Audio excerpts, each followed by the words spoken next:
جیسے اللہ یأکل الا کذا، کہ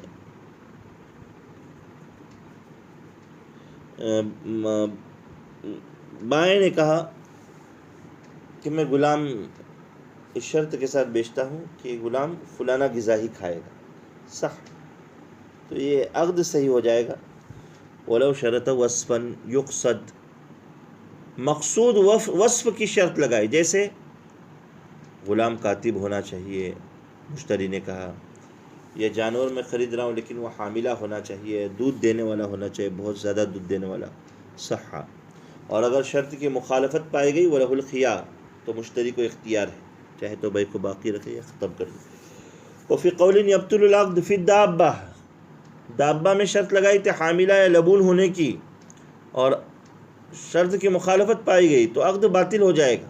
وَلَوْ قَالْ بِعْتُكَهَا وَحَمْلَهَا، بائیں نے یہ کہا کہ میں نے یہ بھینس بھی بیچ دیا، اس کا حمل بھی بیچ دیا، بطل فی الاصح، حمل کو تنہا بیچنا صحیح نہیں، ولا یصح بیع الحمل وحدہ ولا الحامل دونہ، اور حمل کے بغیر حامل کو بھی بیچنا صحیح۔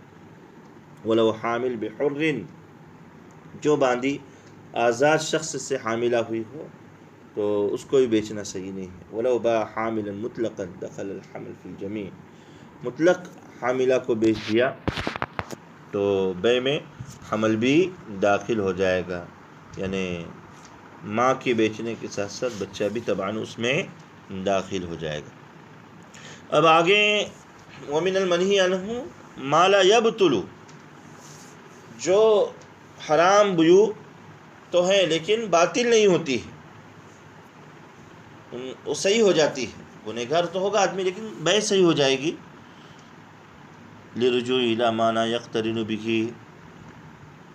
حرام اس لیے ہے کہ ممانعت خارجی ہے اس کی، باطل اسی لیے نہیں ہوئی ممانعت خارجی ہونے کی وجہ سے، اور حرام اس لیے کہ احادیث میں اس کو اور نصوص میں اس کو منع کیا گیا ہے، نصوص میں سے منع کیا گیا، اس لیے یہ حرام ہوگی۔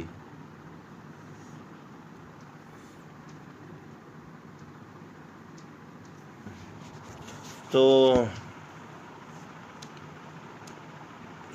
کبئی حاضر لباد بأن يقدم غریب بمتاع تعم الحاجة إليه ليبيعه بسعر يومه فيقول بلدي اتركه عندي لا لأبيعه على التدریج بأغلى،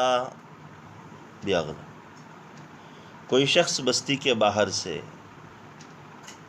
یعنی جیسے مان لو شیروردھن میں کوئی شخص کوئی چیز بیچنے کے لیے آ رہا ہے باہر سے، اپنے ساتھ کچھ ایسے اسباب فروخت کرنے لا رہا ہے جس کی اہل بستی کو، اہل شہر کو ضرورت ہے، اور بستی کا کوئی فرد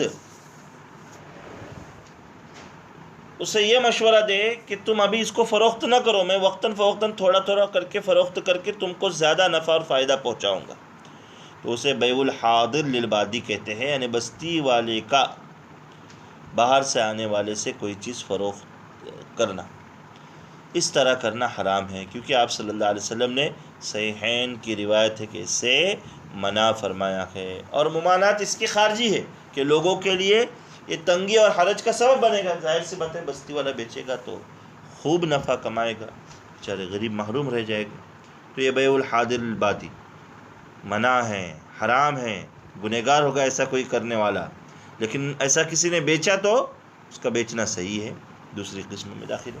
وتلقی رکبان، تلقی رکبان والی بیع سے بھی منع فرمایا گیا، بیائیں تلقا طائفۃ یحملون متاعا الی البلد فیشتریہ قبل قدومہم ومعرفتہم بالسعر ولہم الخیار اذا عرفوا الغبن، کہتے ہیں کہ تاجر، تلقی رکبان یعنی تاجر بستی سے باہر نکل کر اسباب لانے والوں سے، مثلا شیروردھن کا کوئی تاجر ایس ٹی اسٹینڈ میں اس سے باہر آ جائے میٹ کرنی وغیرہ کی طرف، وہاں اسباب لانے والوں سے ملاقات کر کے ان کو یہ تاثر دے کہ یہ اسباب بازار اور بستی میں سستے ہیں تاکہ ان سے سستے داموں میں خرید سکے، تو اس عمل کو تلقی رکبان یعنی آنے والے قافلے کا پہلے سے ہی استقبال کرنا، ملاقات کرنا یہ کہیں گے۔ اس میں بھی چونکہ دھوکہ پایا جا رہا ہے اس لیے حرام ہے. صحیح میں آپ صلی اللہ علیہ وسلم نے اس سے منع فرمایا گیا. لیکن کوئی کرے تو اس کی بے صحیح ہو جائے گی. آپ صلی اللہ علیہ وسلم نے تلقی رکبان کی ممانعت کے بعد ارشاد فرمایا کہ کسی نے اس طرح کیا تو بائع کو بازار میں پہنچنے کے بعد اس کو پتہ چلا کہ بھائی تو میرے ساتھ دھوکہ ہوا ہے تو اسے خیار حاصل ہو گیا. وہ فسق کرنا چاہے تو فسق کر سکتا ہے. والصوم علی صوم غیرہ، ایک آدمی بھاؤتاؤ کر رہا ہے وہاں آ کر دوسرا بھاؤتاؤ کرے یہ بھی منع ہے. وإنما يحرم ذلك بعد استقرار الثمن، البتہ یہ استقرار ثمن کے بعد، یعنی دونوں کے درمیان میں قیمت طے ہو گئی، قیمت طے ہو گئی تو اس کے بعد جو ہے اس کو منع کہا گیا ہے کہ پھر یہ ممانعت ہے.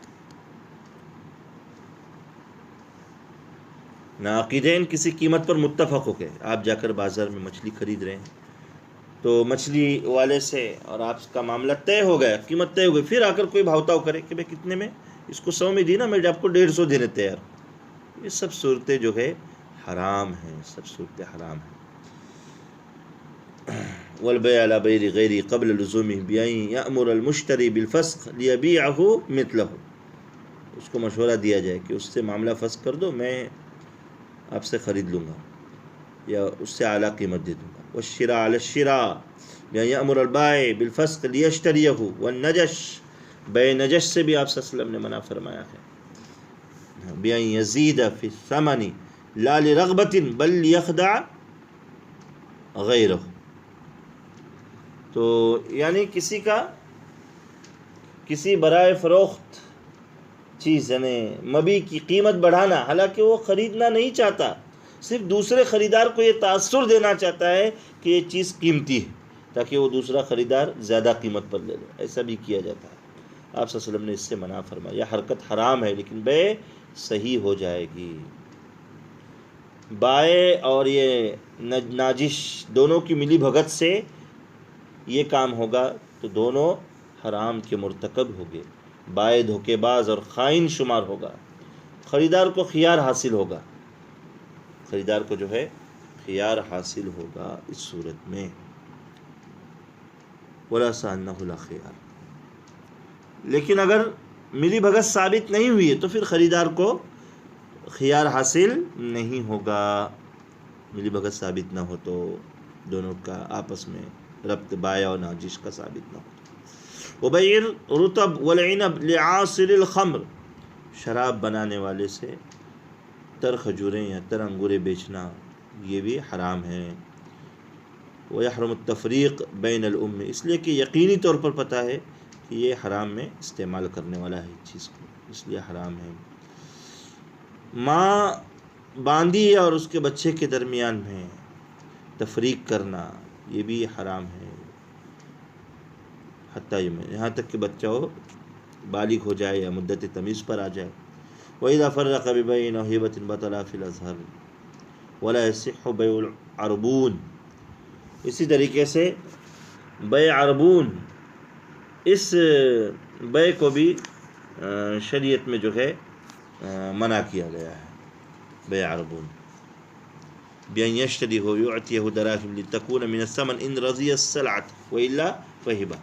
یعنی وہ بیعانہ جسے کہتے ہیں نا، بیعانہ یعنی کوئی چیز اس شرط پر فروخت کرنا کہ خریدار قیمت کا ایک حصہ بھی دے دے.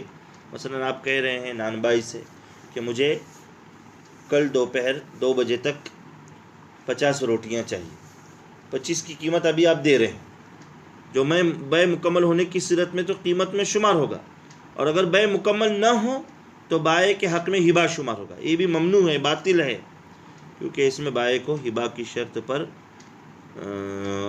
یہ کیا گیا ہے. اس وجہ سے آپ صلی اللہ علیہ وسلم نے اس سے منع فرمایا. یہ بھی فاسد کے اندر شامل ہے، یعنی ایسا کرنا صحیح نہیں ہے. بیع العربون یہ بالکل صحیح نہیں ہوگا، یہ بیع باطل ہی ہو جائے گی پہلی بات. تو یہ وہ بیوعات ہیں جن سے شریعت نے منع کیا. باع خلن و خمرن او عبدہ و حرن او عبد غیرہ او مشترکا باذن الاخر صح فی ملکہ فی الازہر فیتخیر المشتری ان جہل.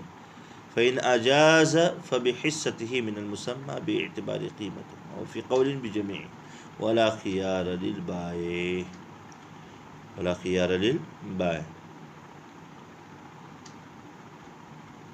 یہ ایک ہی عقد میں کوئی شخص سرکہ اور شراب دونوں بیچ دے یا اپنا غلام اور آزاد آدمی کو بیچ دے. آزاد آدمی کو تو صحیح نہیں، شراب بیچنا حرام ہے، سرکہ بیچنا جائز ہے.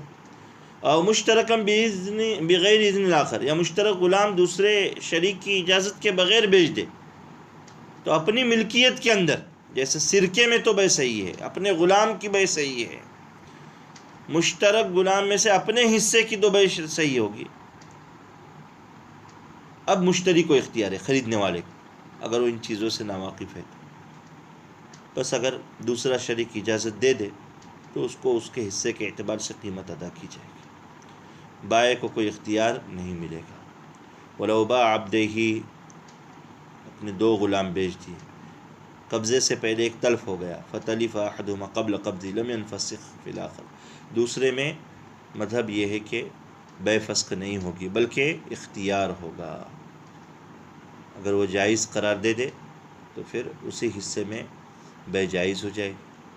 ولو جمع فی صفقۃ مختلفی الحکم، دو مختلف الحکم چیزوں کو بے کے اندر جمع کر دیا، مختلف الحکم چیزوں کو بے کے اندر جمع کر دیا. مثلا کہا کہ بھائی میرا گھر میں آپ کو اجرت پر دے رہا ہوں 1 سال کے لیے، اور میرا غلام آپ کو بیچ رہا ہوں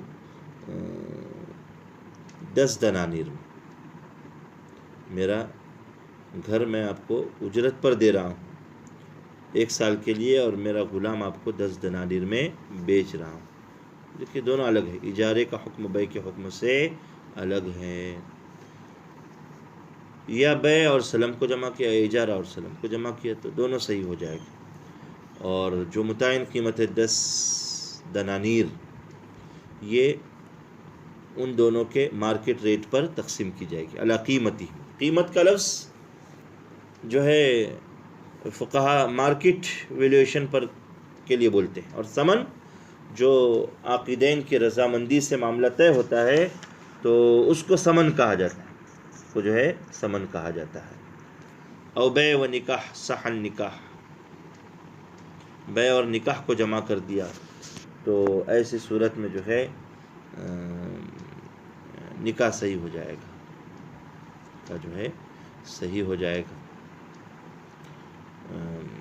مہر کے فساد کی وجہ سے نکاح فاسد نہیں ہوگا.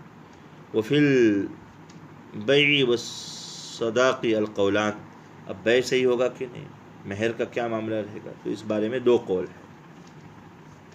ہے کہ جو ایک قیمت بتائی گئی ہے کہ میں نے آپ سے نکاح کر لیا اور ایک چیز بیچ دی 10,000 میں، تو